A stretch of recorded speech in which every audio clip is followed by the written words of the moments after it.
किसी की मुस्कुराहटों पे हो निसार, किसी का दर्द मिल सके तो ले उधार, किसी के वास्ते हो तेरे दिल में प्यार, जीना इसी का नाम है। अशोक से अशोक सोमानी जी बने इस शख्सियत से मुलाकात जरूरी है। दुनिया चाहे कितनी भी चुनौतियां क्यों न पेश करे, जीवन कितना भी क्रूर और लोग कितने भी कठोर क्यों न हो, वे अजेय हैं। वे एक विशेष स्थान वाले समाज का निर्माण करते हैं। 28 नवंबर का दिन भी एक ऐसी ही कहानी से आपकी मुलाकात करा रहा है, जिसे सुनकर, देखकर जिंदगी के मायने भी संघर्ष के साथ, तपिश का एहसास कराते हुए, गर्व के साथ मुस्कुराते हुए नजर आएंगे। हेलो अदिका, कल क्या डेट है? अरे कल मेरे बाबा का बर्थडे है। बर्थडे? तो चलो बताओ हमें अपने बाबा के बारे में कुछ। बाबा मेरी स्ट्रेंथ है, वो मेरी लाइफ की शांति है, जहाँ मुझे घर जैसा लगता है। थैंक यू फॉर एवरीथिंग बाबा।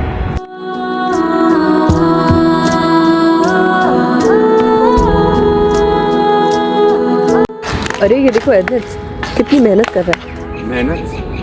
मेहनत तो मेरे बाबा ने की थी, मैं तो बस उनकी धीरे रास्ते पे चल रहा हूँ। और कुछ बताओ अपने बाबा के बारे में। मेरे बाबा ने मुझे सिर्फ बड़ा नहीं किया, उन्होंने मुझे बनाया है। थैंक यू फॉर एवरीथिंग बाबा। ये कहानी बताती है कि पूर्णता और खुशी से भरा जीवन जीने का एक विकल्प है। आपके जीवन का भी एक अर्थ है। यहाँ बात हो रही है 28 नवंबर 2025 को 72 साल के होने जा रहे एक ऐसी शख्सियत की, जिसके जीवन में कठोर संघर्ष, चुनौतियां, कामयाबी, खुशी, गम, सब कुछ पूरी तैयारी के साथ कदम ताल करते रहे। ये शख्स भी पूरी ईमानदारी से उनके साथ कंधे से कंधे मिलाता रहा। नतीजा, आज जिंदगी के तमाम एहसास उनके आसपास हमजोली बनकर मुस्कुराते रहते हैं।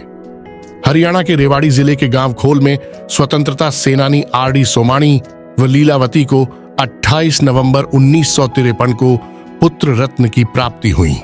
नाम रखा गया अशोक।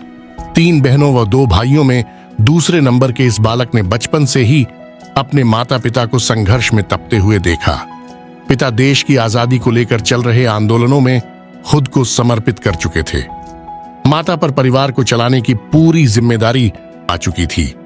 जीवन की अनेक चुनौतियों व संघर्ष का सामना करते हुए अशोक ने शहर के सबसे बड़े प्रतिष्ठित केएलपी शिक्षण संस्थान में दाखिला ले लिया।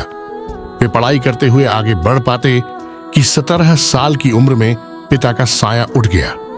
देखते ही देखते अशोक पर परिवार की संपूर्ण जिम्मेदारी आ गई। आगे की पढ़ाई छोड़कर इस युवा ने बहादुरगढ़ में स्थित एक स्टोन की फैक्ट्री में 700 रुपए महीने के वेतन पर नौकरी ज्वाइन कर ली। 1942 तक नौकरी करते रहे।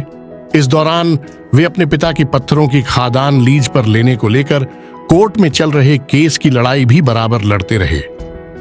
20 नवंबर 1983 पंजाब हरियाणा हाई कोर्ट से उनके पक्ष में आए निर्णय ने इस परिवार की संघर्ष यात्रा की तस्वीर ही बदल कर रख दी।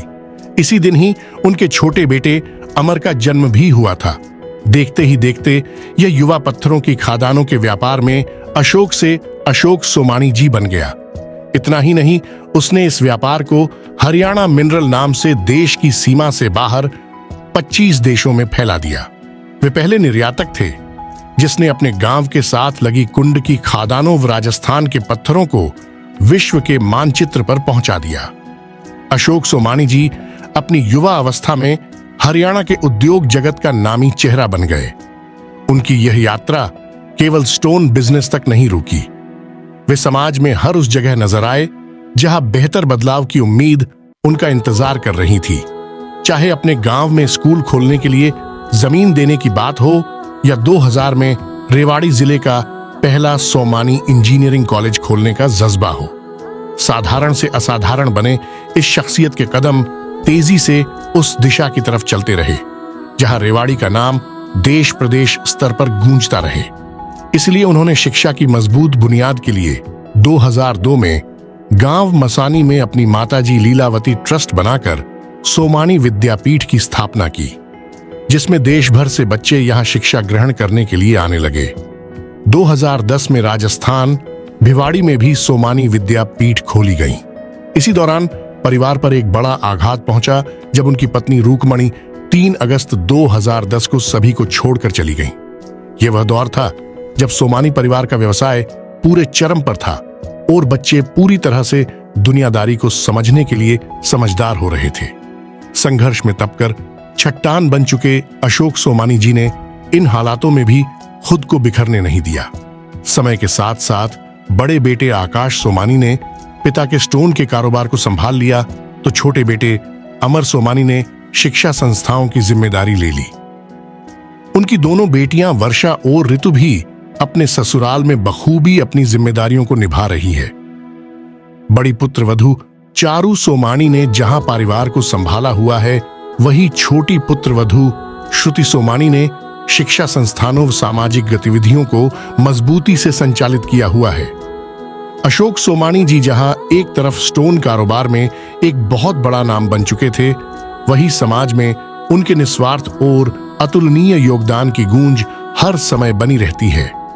उन्होंने अपने महावेश्वरी समाज को एक सूत्र में पिरोकर राष्ट्रीय पटल पर अलग से पहचान दिलाई। इतना नहीं, 36 बिरादरी के दिलों 30 में भी रचे बसे रहे। इसीलिए सभी ने मिलकर उन्हें रेवाड़ी शहर की सबसे प्रतिष्ठित शिक्षण संस्थाओं को संचालित करने वाली पब्लिक एजुकेशन बोर्ड का चेयरमैन बना दिया। इसके साथ साथ वे अखिल भारतीय वैश्य महासम्मेलन, लायंस क्लब समेत अनेक संगठनों में विशेष पथ प्रदर्शक की भूमिका निभाते आ रहे हैं। समाज सेवा के लिए 24 घंटे उनके घर के दरवाजे व हाथ खुले रहते हैं। अशोक सोमानी जी की 4 पोते पोतियां इधिका, एदनीत, समायरा और साक्षी भी उच्च स्तरीय शिक्षा के साथ अपने दादा की जीवन यात्रा को उस मुकाम तक पहुंचा रही है जहां साधारण से असाधारण बनी प्रतिभाओं की कहानियां दृढ़ संकल्प, चुनौतियों से लड़ने की भावना और असाधारण सोच का प्रमाण बनकर एक दूसरे को प्रेरित करती है। प्रस्तुति आकाश सोमानी, अमर सोमानी।